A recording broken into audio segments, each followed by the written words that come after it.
Bismillahirrahmanirrahim. Alhamdulillahirabbil alamin wassalatu wassalamu ala asyrofil mursalin wa ala alihi washabbihi ajmain. Assalamualaikum warahmatullahi wabarakatuh. Yang dihormati Tuan Pengerusi, ahli majlis, pengarah-pengarah dan rakan media yang dihormati sekalian. Saya meraihkan mengucapkan salam dan selamat hari raya Aidilfitri kepada semua muslimin muslimat dalam dewan yang mulia ini. Hari ini adalah hari yang ke-11 Syawal 1433. Setelah umat Islam jaya menjalani ibadah puasa, semoga Ramadan dan Syawal kali ini memberi barakah kepada PVP khususnya dan rakyat amnya, terutamanya Kerajaan Pakatan Rakyat dalam memenangi pilihan raya ke-13 kali ini dengan lebih cemerlang lagi. Tidak dinafikan lagi, MPVP telah mengorak langkah berdaya maju dan lebih cekap dan diiktiraf sebagai aktiviti 4 bintang sejak di bawah Kerajaan Pakatan Rakyat. Harapan dari Parti Islam Malaysia dalam PRU 13 kali ini, PAS diharap dapat memenangi lebih daripada 3 kursi di Pulau Pinang dan dengan ini dapat meletakkan sekurang-kurangnya 1 atau 2 exco di dalam Kerajaan Pakatan Rakyat Pulau Pinang dan sekurang-kurangnya menambah ahli majlis MPVP dari PAS dari 2 kepada sekurang-kurangnya 3 atau 4 ahli majlis MPVP, di mana adanya wakil di dalam jawatan kuasa OSC, jawatan kuasa tender dan seberharga sebagai ahli majlis tetap dan bukannya lebih pemerhati. Terima kasih kepada Datuk YDP, walaupun hari ini beliau tidak ada, yang sudi memberikan laluan kepada saya dalam menyampaikan ucapan penangguhan MBM kali ini bagi tahun 2012. Ucapan terakhir saya adalah pada Julai 2010 yang boleh diikuti di dalam YouTube. Berbagai idea dan cadangan telah saya cadangkan dan mendapat perhatian Datuk YDP, terutama dalam penambahbaikan berkaitan ICT, ISO, berkaitan penambahbaikan pengusaha yang terkini mencadangkan undang-undang kecil cyber cafe yang draftnya telah siap dan hanya perlu dibentangkan dalam jawatan saksian awam dan MBM seterusnya kelak. Saya ingin menyampaikan sekurang-kurangnya 6 isu untuk perhatian ahli majlis pengerusi dalam dewan ini.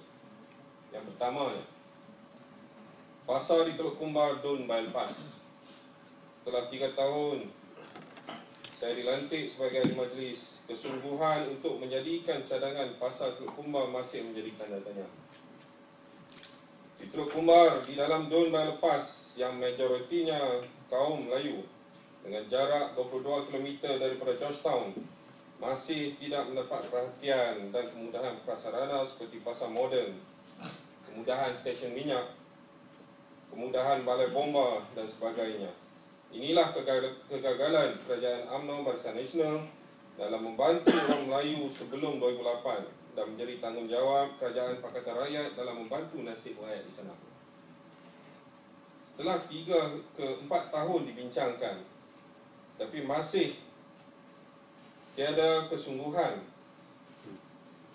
dan dipandang sepi. Sedangkan di Georgetown pelbagai pasar dibangunkan di naik taraf dan terkini di Paya Terubung akan diwujudkan pasar lagi yang jaraknya dengan Georgetown adalah 9 km.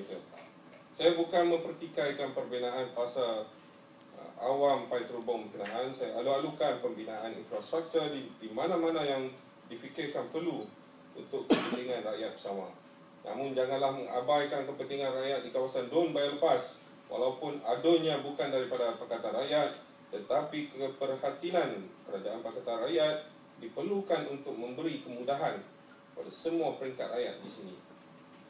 Saya yang telah berkali-kali membangkitkan isu ini sehingga saya mendapat maklumat bahawa Ketua Menteri Yang Amat Berhormat Tuan Lim Guan Eng meluahkan rasa kurang senang ketika beliau meresmikan sebuah pasar di mana beliau menegaskan MPVP telah membina dan menaikkan taraf pasar banyak yang tertumpu di kawasan Georgetown yang majoritinya kaum Tionghoa, dan beliau mendesak supaya tumpuan diberi keutamaan kepada kawasan yang majoriti Melayu di seperti di Dun Bypass dan juga Balik Pulau. Ini menunjukkan Yang Amat Berhormat Ketua Menteri bersikap adil dan saksama dan tidak bersikap resis dan mewakili semua kaum. Tidak seperti mana yang cuba diprovokasikan oleh pihak UMNO Barisan Nasional yang memberi imej yang negatif kepada Ketua Menteri Yang Amat Berhormat Tuan Lim Kuan Yin. Selain itu, usaha saya dalam mewujudkan Astaka di Bandar Perda dan Taman Emas Sungai Batu masih menghadapi pelbagai rintangan sangkau. Saya mendesak dengan tegas bahawa usaha-usaha pembinaan Astaka, tapak penjajah pasar awam di Teluk Kumbar di dalam Dun Bypass ini diberi keutamaan dan tidak sesekali dipandang ringan dan sepi dalam mencapai aspirasi Ketua Menteri, dan selain daripada itu dapat menyusun semula semua penjajah yang berselerak dalam keadaan tidak sempurna di tepi jalan dapat diatasi dengan memberi kemudahan moden, selesa dan juga dilesenkan kelak. Saya berharap pembentangan bajet Jabatan Pelesenan dan Kesihatan Awam petang ini dapat mencapai kata sepakat dan seterusnya memberi kelulusan bajet untuk pembinaan pasar awam di Teluk Kumbar. Saya ingin melihat kesungguhan MPP di bawah kerajaan PR atau Pakatan Rakyat dapat memberi keutamaan menyediakan kemudahan ini di Dun Bypass yang sebelum ini dipinggirkan oleh UMNO walaupun YB-nya suatu ketika dahulu adalah seorang esko perumahan ketika era pemerintahan Barisan Nasional yang tidak memberi perhatian dan membiarkan masyarakat Melayu serba kekurangan. Kedua, ketidaksempurnaan perancangan pusat penjajah di Pulau Pinang adalah perlu menjadi keutamaan kepada Jawatankuasa Perancangan, Pemajuan dan OSC dalam memastikan pemaju menyediakan pusat penjajah yang strategik dan OSC perlu memastikan ia tidak terlepas pandang. Dan ini perlu diberi keutamaan untuk mengelak pembaziran yang terpaksa ditanggung oleh MPP atas sebab-sebab tiada perancangan yang strategik dalam membina kemudahan ini. Perbelanjaan dan pembaziran kos yang tinggi terpaksa ditanggung oleh MPP secara tanpa disedari.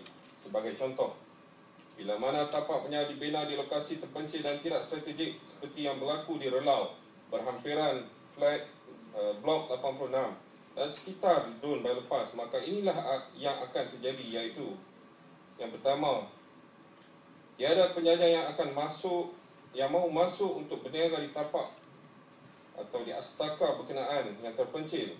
Ini menyebabkan tapak atau Astaka berkenaan akan terbiar. Akibat terbiar, Astaka berkenaan mengalami vandalisme, habis sinki, paip, bangku, meja serta perkakas elektrik dirosakkan. Akibat vandalisme ini, kos pembaikan atau maintenance terpaksa ditanggung oleh MPVP, seperti kos membaiki, menyediakan khidmat security untuk menjaga 24 jam untuk mengelakkan vandalisme. Inilah akibatnya, kos dan duit rakyat meningkat dan terpaksa dibazirkan. Akibat paling meruncing, bila mana penjajah tidak dapat menjajah di Astaka yang dibina tadi oleh pemaju yang tidak strategik, maka berlakulah penjajahan di tepi jalan secara tidak sah di kawasan berdekatan, seperti yang berlaku di seluruh Pulau Pinang, khususnya di Dun Bypass.